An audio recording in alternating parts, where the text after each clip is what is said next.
স্বাধীনতা পরবর্তী পশ্চিমবঙ্গে অর্থনৈতিক, সামাজিক এবং রাজনৈতিক বিভিন্ন কারণে সম্মিলিত প্রভাবে পতন দেখা গেছে। নিচে এর কিছু প্রধান কারণ উল্লেখ করা হলো। ১. দেশভাগ ও উদ্বাস্তু সমস্যা। 1947 সালের দেশভাগের পর পূর্ববঙ্গ, বর্তমান বাংলাদেশ থেকে লক্ষ লক্ষ হিন্দু উদ্বাস্তু পশ্চিমবঙ্গে চলে আসেন। এই ব্যাপক অভিবাসন পশ্চিমবঙ্গের অর্থনীতি ও সমাজ ব্যবস্থার উপর ইনর্ম চাপ সৃষ্টি করে। খাদ্য, বাসস্থান, কর্মসংস্থান এবং পরিকাঠামোতে ব্যাপক সংকট দেখা দেয়। ২. শিল্পে মন্দা ও শিল্পনীতি। ঐতিহাসিক কারণ: ব্রিটিশ ও ঔপনিবেশিক শাসনের সময় থেকে বাংলার শিল্পে পতন শুরু হয়েছিল, বিশেষত ঐতিহ্যবাহী শিল্প যেমন মসলিন।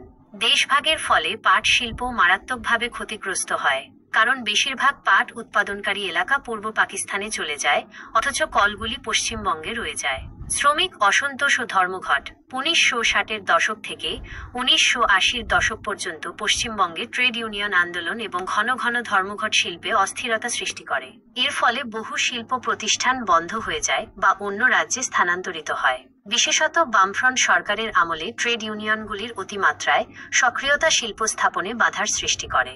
সরকারি নীতি: বামফ্রন্ট সরকার ছোট ও কুটির শিল্পকে অগ্রাধিকার দেয় এবং বড় শিল্পে পুঁজি বিনিয়োগের ক্ষেত্রে ততটা উৎসাহী ছিল না।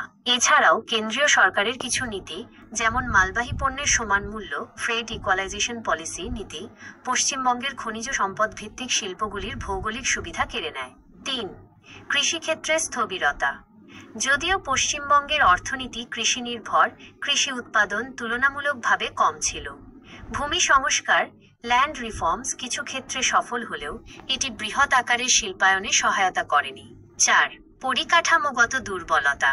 অবকাঠামো উন্নয়নে অপ্রতুল বিনিয়োগ এবং দুর্বল পরিকাঠামো, বিশেষত বিদ্যুৎ ঘাটতি ও রাস্তার বেহাল দশা, শিল্প বিনিয়োগকে নিরুৎসাহিত করে। ৫. রাজনৈতিক অস্থিরতা ও শাসন ব্যবস্থা।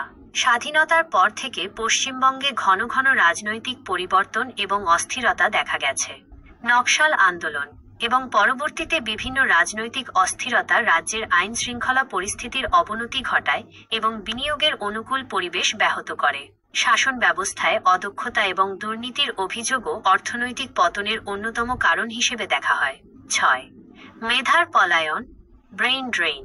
60-এর দশকের মাঝামাঝি সময় থেকে রাজ্যে শিল্প অবনতির কারণে প্রতিভাবান ব্যক্তিরা কাজের সুযোগের সন্ধানে অন্যান্য রাজ্যে পাড়ি দিতে শুরু করেন, যা রাজ্যের অগ্রগতিতে নেতিবাচক প্রভাব ফেলে। ৭.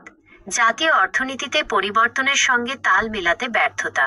1991 সালের অর্থনৈতিক উদারীকরণ নীতির সুবিধা অন্যান্য রাজ্য যেমন কর্ণাটক, অন্ধ্রপ্রদেশ, মহারাষ্ট্র, গুজরাট, দিল্লি, হরিয়ানা নিতে পারলেও পশ্চিমবঙ্গ সেই সুযোগগুলি সঠিকভাবে কাজে লাগাতে পারেনি।